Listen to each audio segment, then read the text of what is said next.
promoting Tyler to panelist, Jeff. and Rachel and Jeff.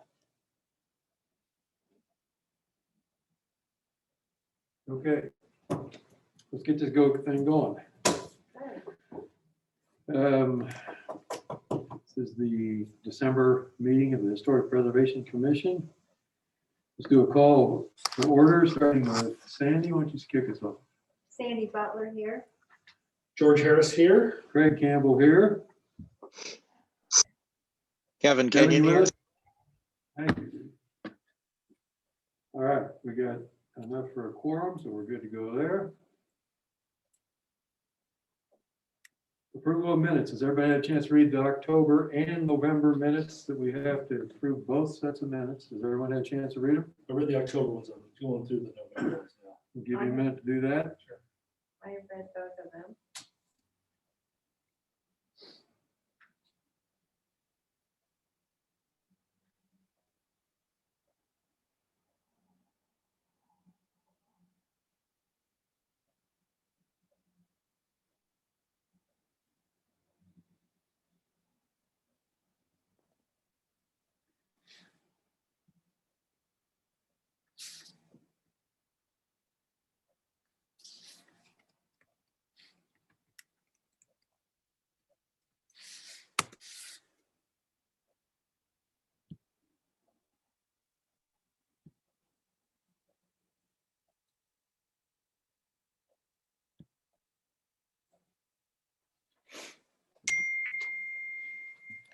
I'm good.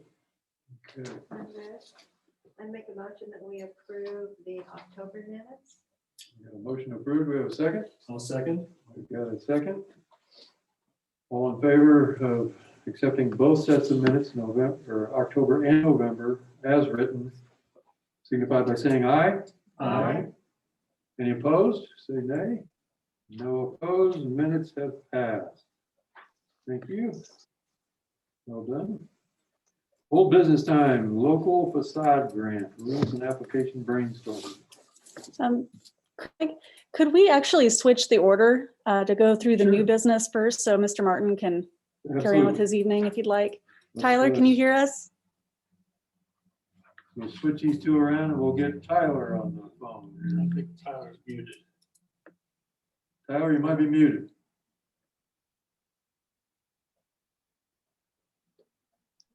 Yeah.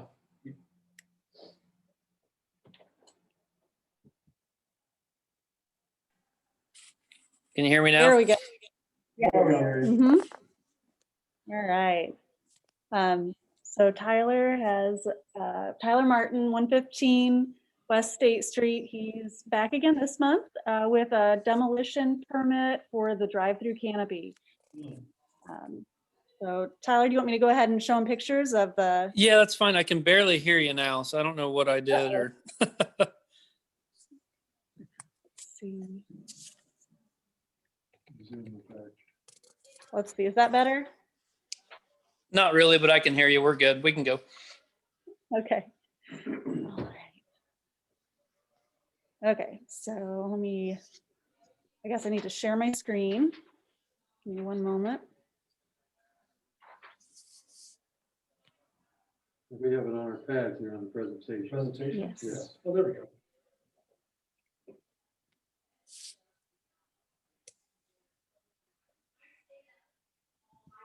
Okay, here we go.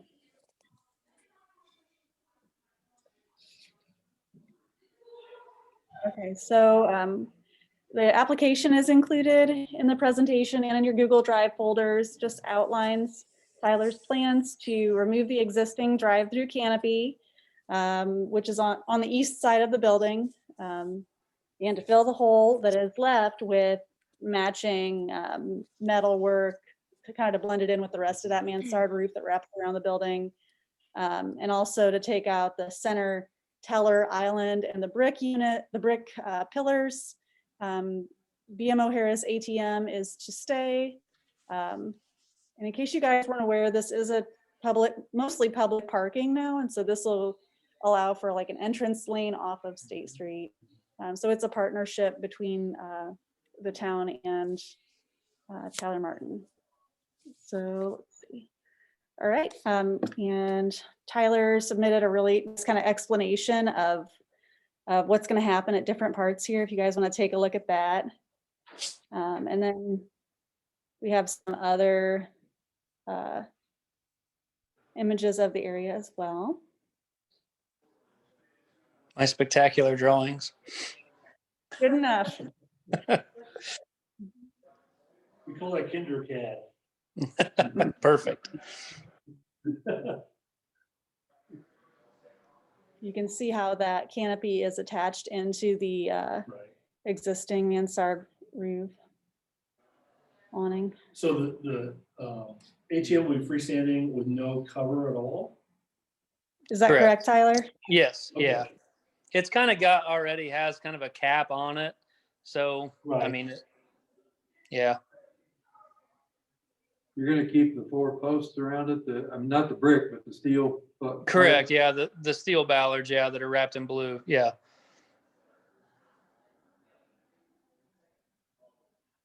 So it'll be possible then to enter then?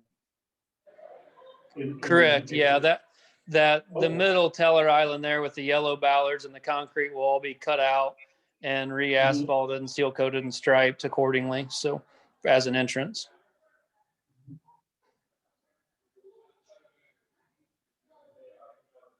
Okay, so I kind of just updated last month's staff findings to reflect this canopy feature instead of the last month. It was the non-contributing sign that was probably put up at about the same time. So this month, in response to the COA request to demolish the drive-through canopy and bank Teller Island and patch the roof hole that's remaining with with matching so roofing basically, and to patch the pavement.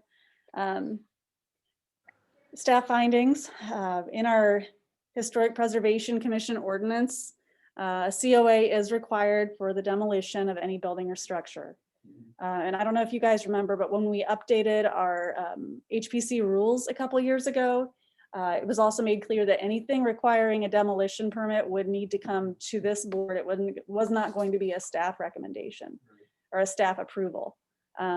So that's kind of the background on that. As far as the historic district design guidelines, excuse my misspelling in the first line, but demolition may occur for all buildings or additions which are of a later time and non-contributing to the historic preservation district, or if they do not contribute to the neighborhood streetscape, if approved by the HPC. There are some other reasons provided as well in that section, but they did not apply here. So that's enough to give you guys grounds if you feel that it's appropriate for this to be demolished. Now, as we had seen with the sign situation last month, the only portion of this building that's included in our historic preservation district guidelines as far as contributing structure is really that 1910, 1920s neoclassical bank structure, or colonial revival probably, bank structure itself. It does not include the canopies on either side or the new addition or the sign. Those things were all left out, I'm going to say pretty intentionally. So the canopy and later additions are not considered historic or contributing. In fact, I'd say by partially removing that canopy, it's helping out our streetscape. So Back a little bit closer to it. mhm. Yeah, I was gonna say the same thing. Another shame, Closer you get, yeah, shame with that mansard cover though. Look at that. I know, I never heard No, Overall it's view. cool. I wonder if that's underneath there.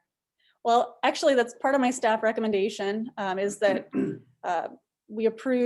this board approves with the condition that obviously Mr. Martin will get a building permit and also that he'll document anything he finds in the hole underneath. So we kind of have a chance to see, yeah, what did they cover up or what's underneath there? So Would be a good idea.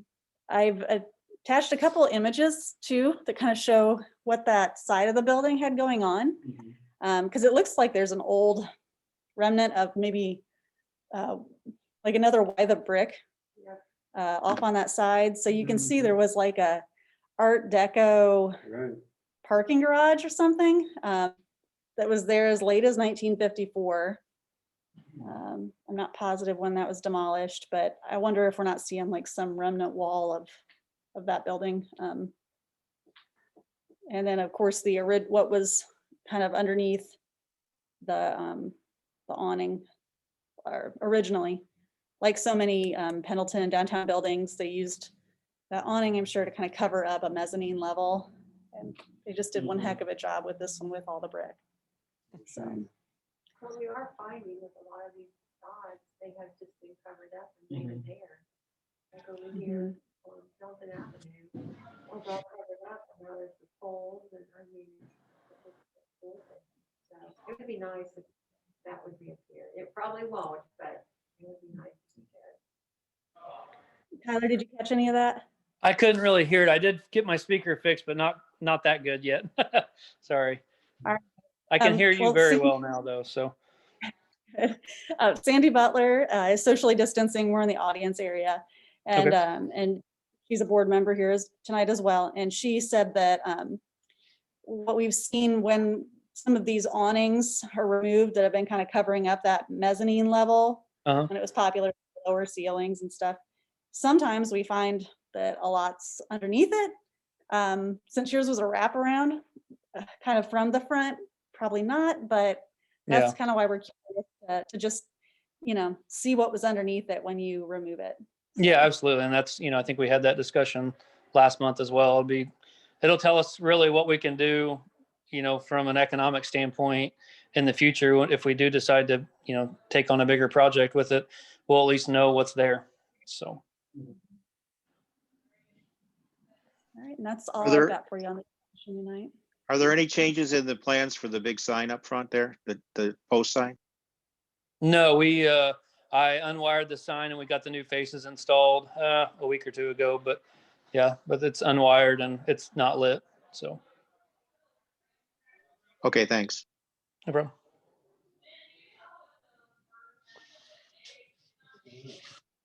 Do we have any other discussion about this, or any discussion about this? No, I think the plan is fine. I like what they're gonna do. Yeah. So did you approve this, or do we need a motion to approve? We need a this? motion. So we need a motion to approve. I motion we approve the demolition. Motion? The demolition, sorry. The way she had it Don't, spelled. don't spell it the way I said. I second it. I'll second. So we've got a first from George and a second from Sandy. Any other discussion on this? Or questions? Hearing none. I moved to park an old Studebaker out front. Yes. You'll be blocking the entrance. Yes. If you got one, I can park it in my barn and drive it when it needs to be driven. Perfect. So, all in favor of the motion, signify by saying aye. Aye. Any opposed? Hearing none, motion passes. Off you go. Yep. Thank you All all. right. Mhm. Thank you. Okay, Talk to you soon, Caleb. Bye.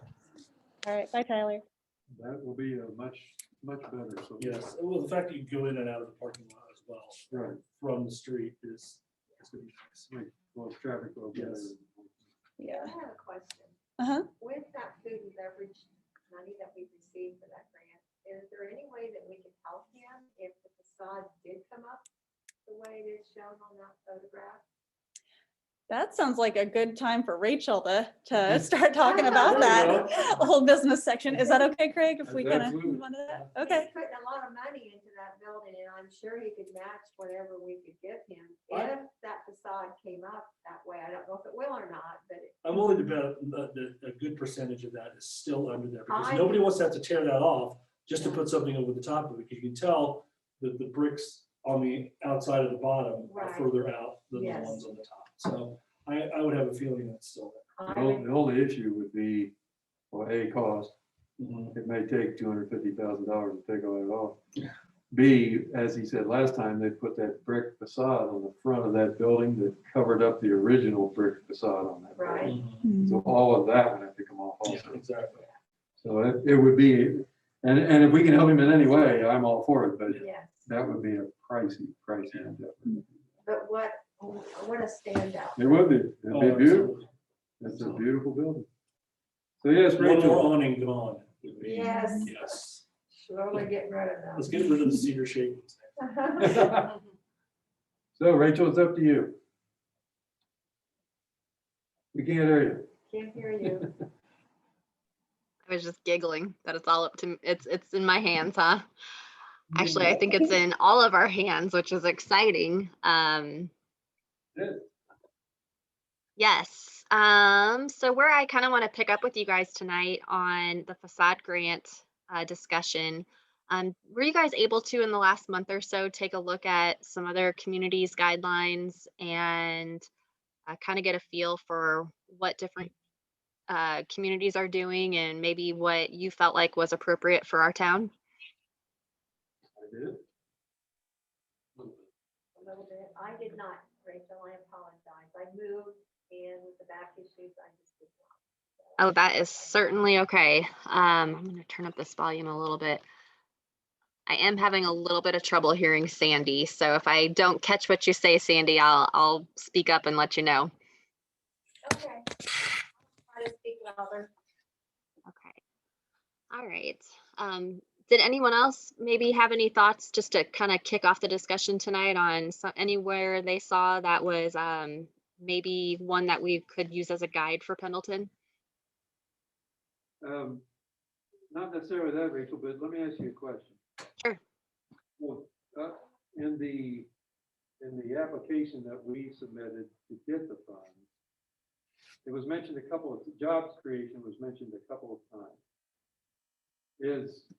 Is job creation required for a business owner or a building owner to get the funding from us, or is it just hoped that we will?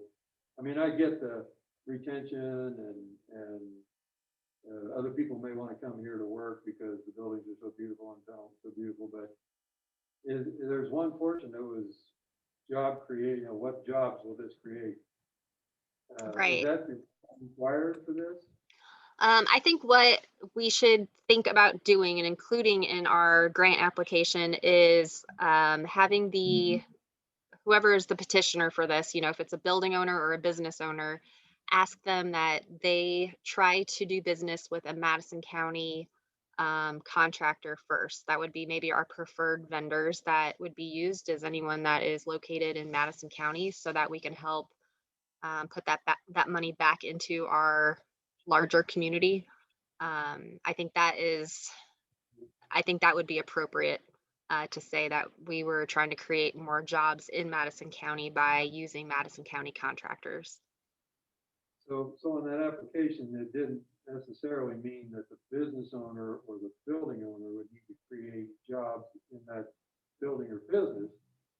The job creation may come from the folks doing the rehab work. Correct. It could be both, but It could be both, right? But initially, I thought, well, wait a minute, in order to get this money, does somebody have to hire a new employee at their business, whether they need one or not? That type of thing. No, I That's think not- I think the overall intent is that, if we are, yes, like you said, if someone does end up hiring or a business does come into downtown Pendleton now because we did these facade renovations, that does create jobs. But the work itself to rehab a facade, that also creates jobs in Madison County. So either one I think is appropriate.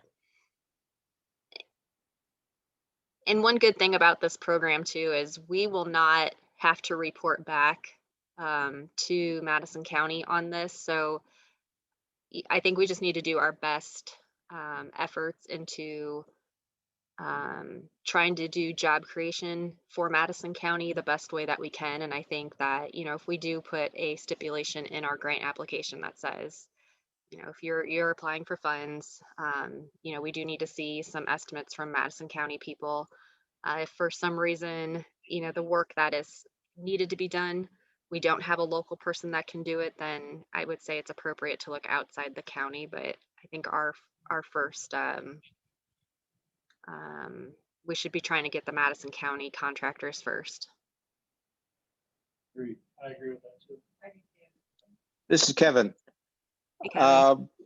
The thought that I had about this was if we had any idea of which buildings are under a threat, from decay, that they should be prioritized for this first tranche of funds, just so that, even if it just means just stabilizing them and protecting them from the weather or whatever. Seems like that would be a place to spend money before putting a whole bunch of money into one building. I know that there's more bang for the buck when you can see it, but in this case, I think we have a few buildings that are kind of falling apart. So Kevin, you think we could do, as an HPC, we could identify the structures that we think are maybe the most, what would the word be? Vulnerable, and that if someone does apply for those structures, they would get extra like bonus points. That would help them get funded first. Yeah, I think that's a neat idea to make, rank order the, the way the money is spent, whether it's for safety and security or if it's for, protection from further decay and so on, and then put restoration a little farther down the list at this time. I mean, do we set Make up a some note of sort that. of criteria of, like different levels of need or something like that, and maybe just be able to check those things off, like different stages, like desperate versus moderate versus light, whatever. I don't know who's qualified to do that.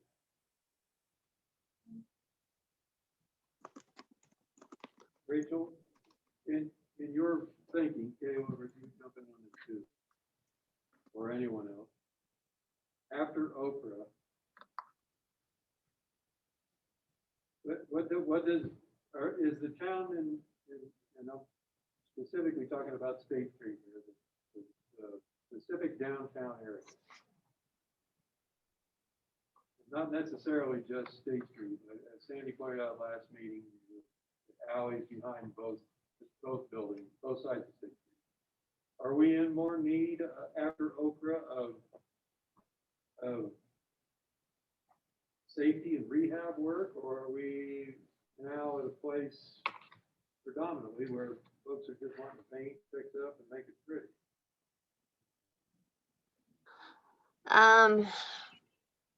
I think right now,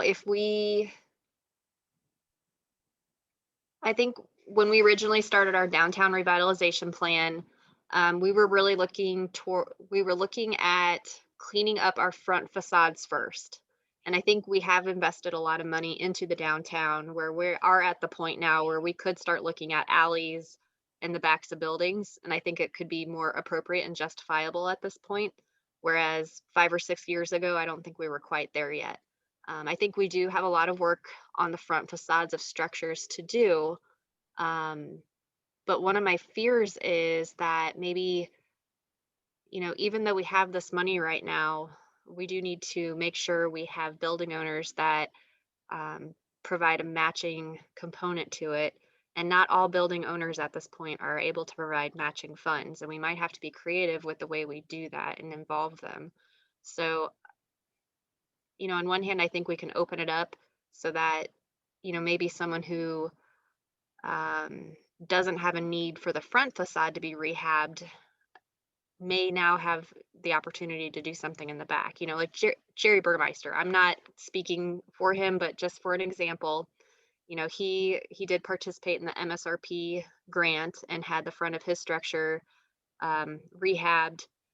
There is nothing really in the front for him to do anymore, but he might be in the financial position where if there were funds available, then he could do something in the back of his building that would open up, something else. So, I think we should include the backs at this point, or, the alleys.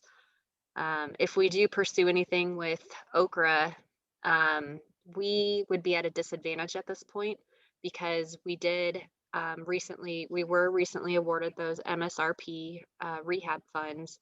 And if you're awarded those funds, I think in the past, I think it's 5 or 6 years, you get kind of docked points for being a community that has received them already. So, and I think we would struggle to be competitive at this point they really look at a district, your district or an area, and they want to see a group of buildings getting done within an area. And right now, I'm not sure if we could do that. You know, we focused really heavily on State Street the last grant round that we were awarded. We were looking at maybe doing something on Pendleton Avenue, but with John Oliver investing and Kirsten in the old Puzzles building, or Nameless Catering, I guess, was the last business that was in there. I'm not sure that we could put together an application that would be as competitive as the one was that we did get funded. So I don't know if that helps answer your question, just kind of some thoughts This about Kevin, it. this is Kevin again. Hmm. Do we know if the facades are sound on the front of the buildings, like the one next to the Pythias building? I can't remember the name of that building, but do we know that those facades are sound? They're not going to fall off, or that there isn't a lot of water penetration getting into the building? That particular building there by the Pythias, we mentioned last time that one of the windows was broken. It was left out for a long time. I don't know if you were successful in getting that fixed, but it was pretty ridiculous seeing a curtain blowing in the wind when you drove by. And Rachel, that's kind of where I was going, where Kevin went with his first suggestion in that one. And I guess I'm still kind of confused about the revolving loan fund, which I'm not bringing into this meeting, but we couldn't get anyone to go for that. And now we've got $250,000. And we can talk about this, and I know we're going to, but I kind of agree with the 50-50 match, or not match, 50-50 buy-in. But are we going to get building owners to say yes? You know, if we got this money now, how do we get them to say, yes, I will do this? I want to do this. And Probably the maybe easiest way to get them to say yes is a zero interest loan. So maybe this money helps pay the interest to the bank. I don't know. Or is this, do we couch this as Kevin suggested? Hey, for you folks that need to shore up your buildings, this first go around is going to go for safety and securing buildings. And for those of you who want to paint your building, maybe next go around we'll do that. So what I'm hearing is that with the revolving loan, if they could get 50% of money from the revolving loan, along with the grant, that's something that's possible? Yes, okay. So can it not be advertised that way? It can't be. I mean, to me, if they can do that, if I had a building and I can get zero interest and be able to rehab my building, I would jump at it, me personally. And I think nobody used that money last year, so to me, I think we just need to have some good marketing and push this along.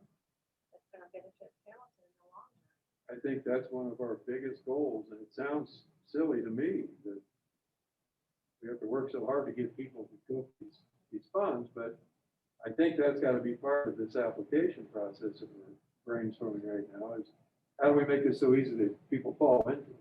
Well, can't we have that at the very bottom? Are you applying and let that go into their mind? What, there is a revolving loan that we at zero interest? I mean, that could be part of it right there. And then they say yes, and then Rachel and Kayla say this is how this works, and that just opens up the door for them.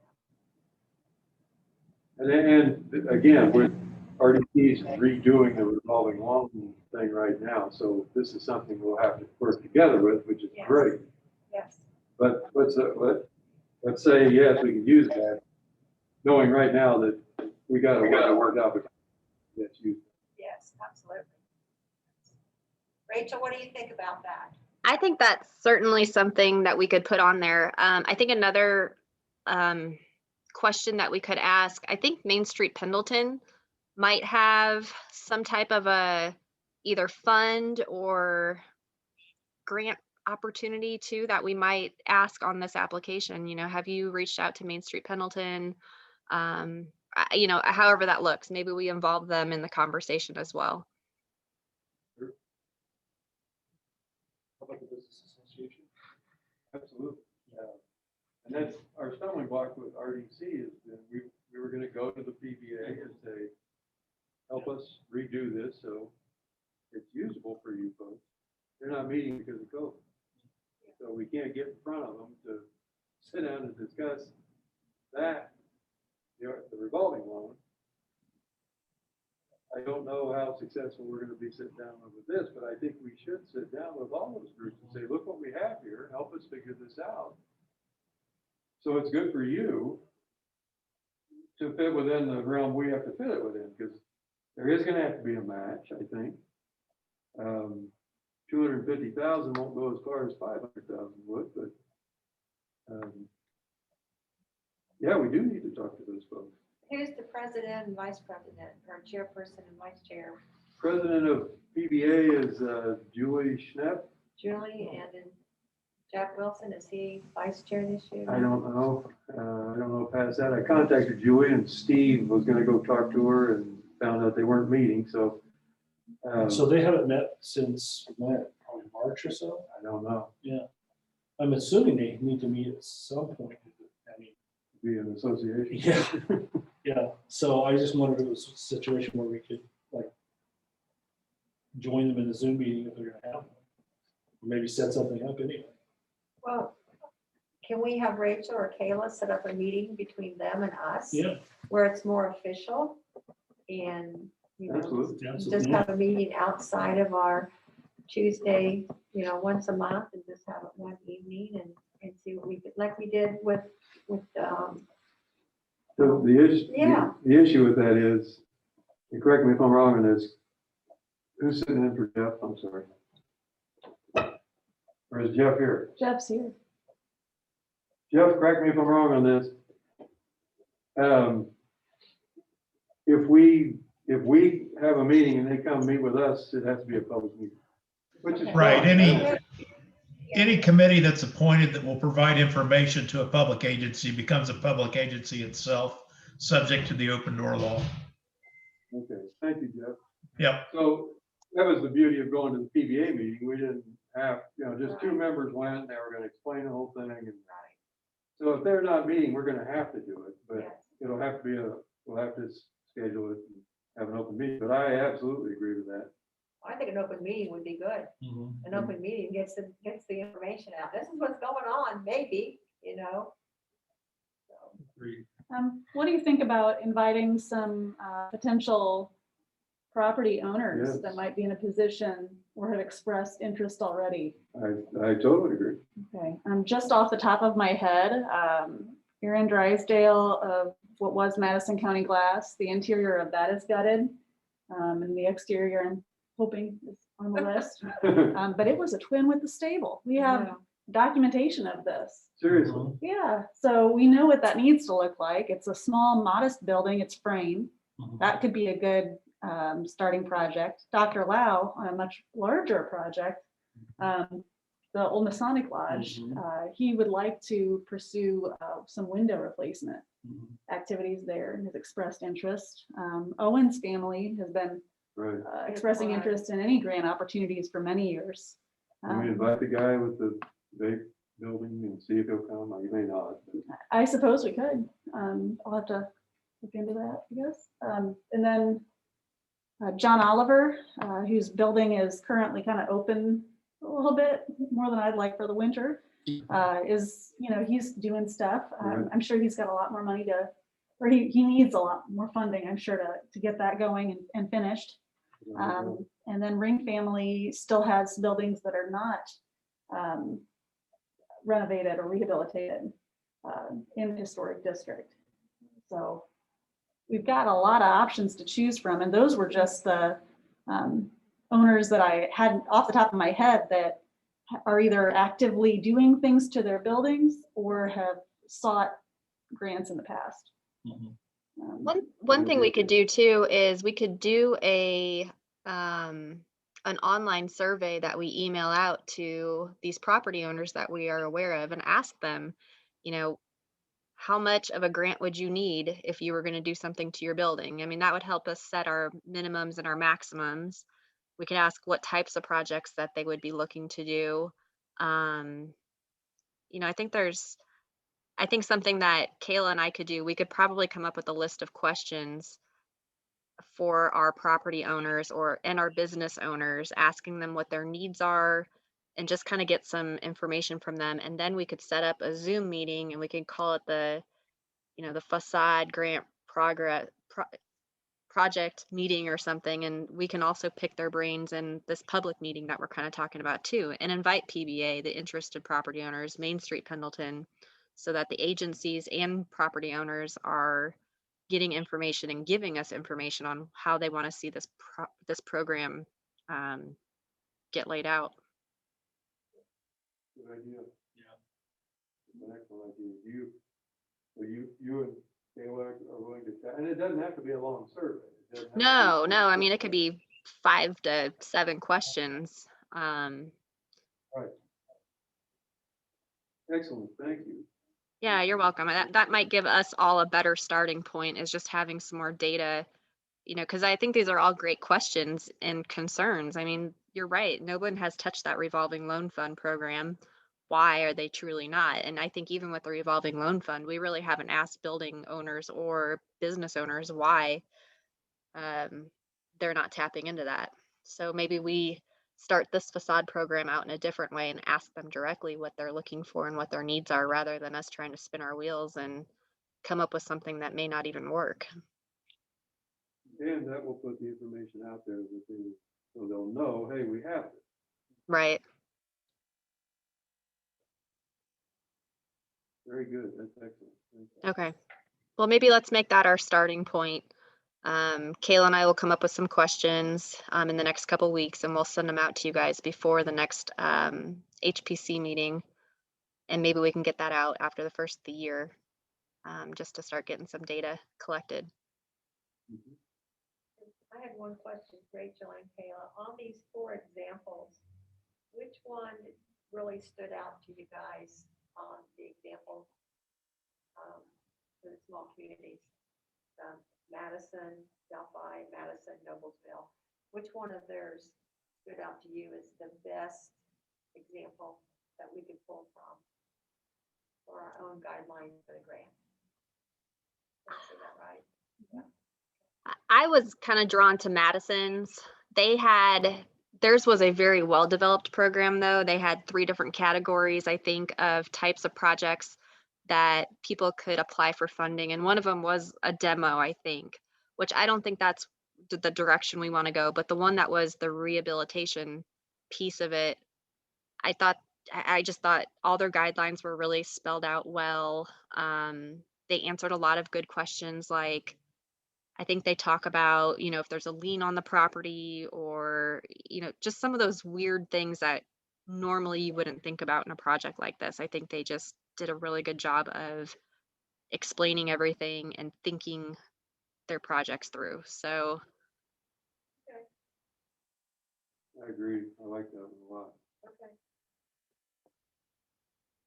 I don't think we need 3 different categories for funding though, but the rest of it I thought was really applicable to our community. I was in Madison a couple of months ago, and I'm telling you what, it's outstanding. It is. It's fantastic. It was really exciting. I went there for the first time over the summer, and I was like, how is it taking me so long to get down here?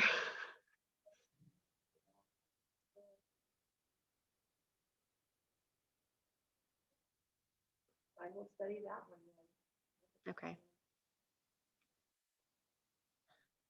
Okay, we have a focus. What else do we need to talk about? The things that will help us move forward with the first step. I do too. I'd say I personally don't have any other questions about this tonight then. I feel like we have our marching orders as staff on what we can do, and we'll get those questions together for you. And then if there's anything else after we get our draft of questions out to you guys, if there's anything else you think we should be asking or you'd like to see, we can add it to it, and then we'll blast it out on social media and probably even do a newspaper article and get it on our website. Just so that people have multiple ways of finding it. Even if we blast it out through PBA and Main Street Pendleton, they should have a lot of the contact contacts for the downtown building owners and business owners. It's Kevin again. Hey, Kevin. When do we get to the point where some marketing of the Pendleton downtown area would be appropriate? I mean, Pendleton Business Association does their little business directory and a couple other things, but I don't know that there has been any attempt to really market Pendleton per se, because it is kind of unique. Wonder if we're getting to the point where we've got enough to offer that would be worthwhile.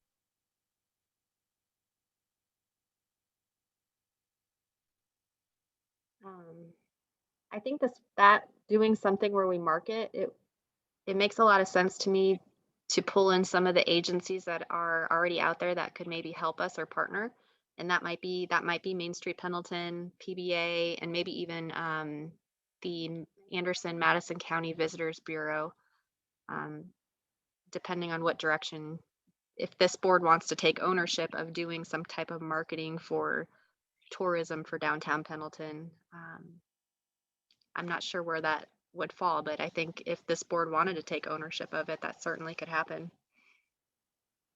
Is the branding agency that you guys work with,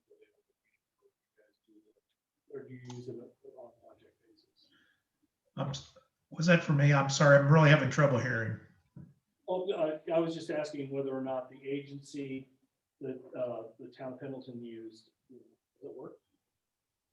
Sure. The agency the town of Pendleton uses is on retainer, or do they do things on a project basis? Is this something that they could do for us at this point? I think we'd have to contract with them to do that. You know, Kevin, we could also contact Indiana Landmarks.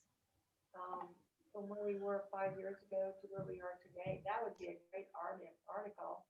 And it would be marketing our grants, and we could put out there what we're doing right now. And that might be a piece that Historic Falkirk might be able to do.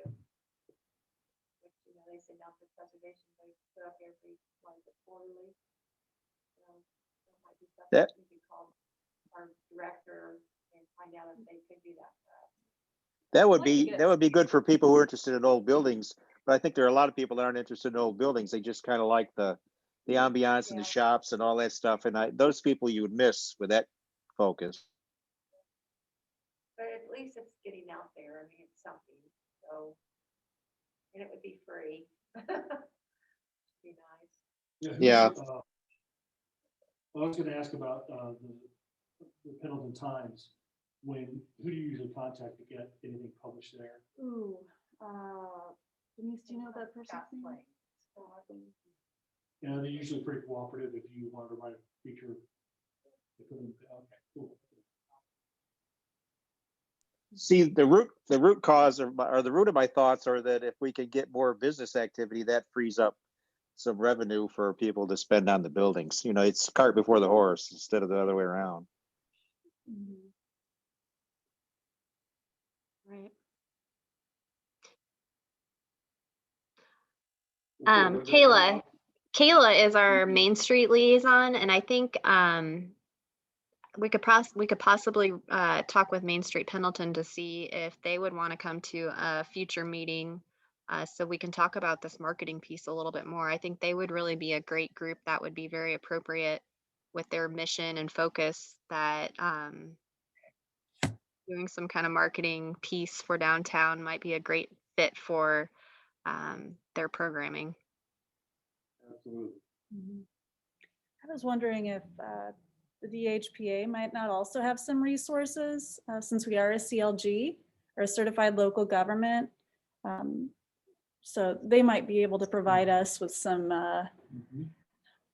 guidance on how to administer a grant like this, or divvy it out. So I'll reach out, and maybe there's something we can do as a historic district to kind of help rank the buildings, I guess, like you guys were starting to talk about at the beginning.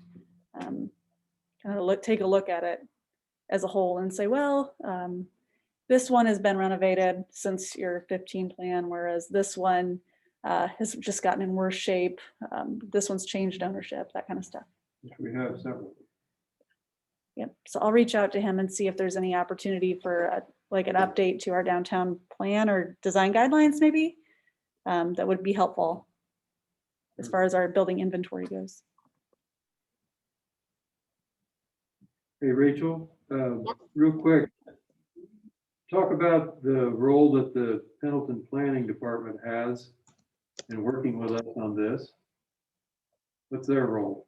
In working with what? Working with us, with the HBC, when people say, hey, I want to get in on this. What role does the planning department have? What I would envision the planning department doing is we would be the ones accepting applications, just like we do for a certificate of occupancy. So we would receive the applications and we would kind of vet them out to make sure that they're complete applications and it's a viable project. Then we would take the applications and present them to the Historic Preservation Commission, and you guys can make final determinations on funding awards or if more information is needed from your perspective, that type of thing. Perfect. That's what I need to know. Thank you. You're welcome.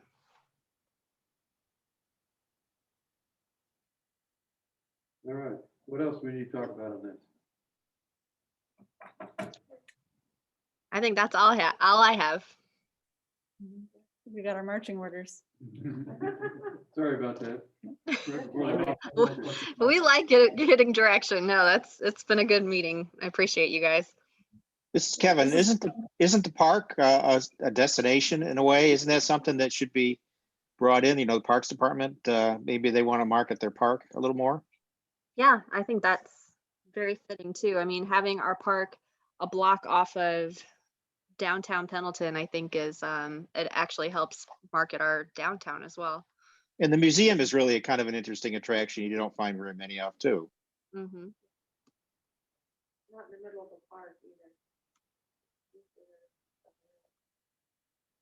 I think another thing to take a look at is we don't have to have a minimum award amount. Is that right, Rachel? That if somebody wanted to come in and do like a small upgrade, say their canvas awning needed replaced or had been missing for many years, it might not be maybe a few $1,000s or less, but would make a big curb appeal upgrade. I know in a community that we were looking at along the way, they actually capped their awards at $5,000 Right. and saw that made a huge impact on their community. So this could be a little bit at a time, but spread across the historic district. In the application that we submitted to Madison County, I made a note of that because I thought the same thing. That building or business owners can apply for a full facade rehab or incremental improvements. And I think that's a good way to go. Because we don't want someone going, I need $200,000. It's going to take the whole pot. So we need to spread this as far as we can and hopefully get another one in 3 years. Rachel, what happens if we don't spend all the money in 3 years? Nothing. Nothing will happen. I think we just need to Good. put our best efforts forward on spending the money. Perfect. Answer that question. All right, what else? Nothing from the group here. Kevin, you got anything else on this? No, we made a lot of progress. That's good. Ooh, I've got a few questions, I guess. Does it have to be brick and mortar? Or could it go toward plans? Could it go toward building acquisition? And could it go toward non-facade improvements that might be, like public art or something, like say a mural or a crosswalk or something like that? Those are just a couple things to kind of mull over. Those are good points. I know a big question I've got is, could we go toward plans or can it go toward building acquisition? Because that's something that a lot of other grant programs draw the line at. Do we have any buildings that don't have an active owner? I mean, that are technically abandoned? I didn't think we did. I think it's all bought out, isn't it? Of course, they're always for sale.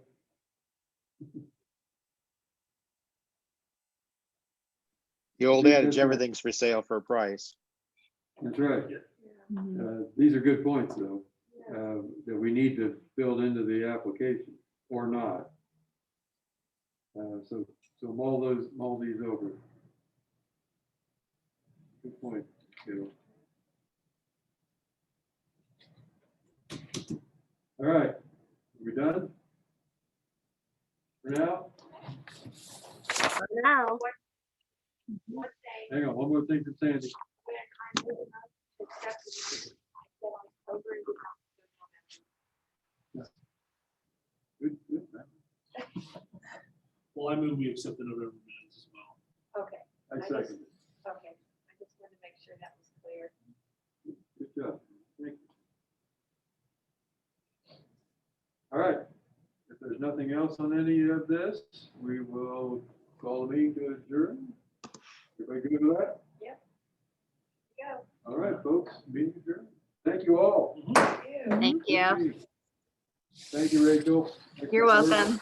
Have a good Christmas if I don't see everyone. Oh, yes. Everybody have a good holiday. I'll be in my pajamas all day. Stay safe. All right. Bye, guys. Bye.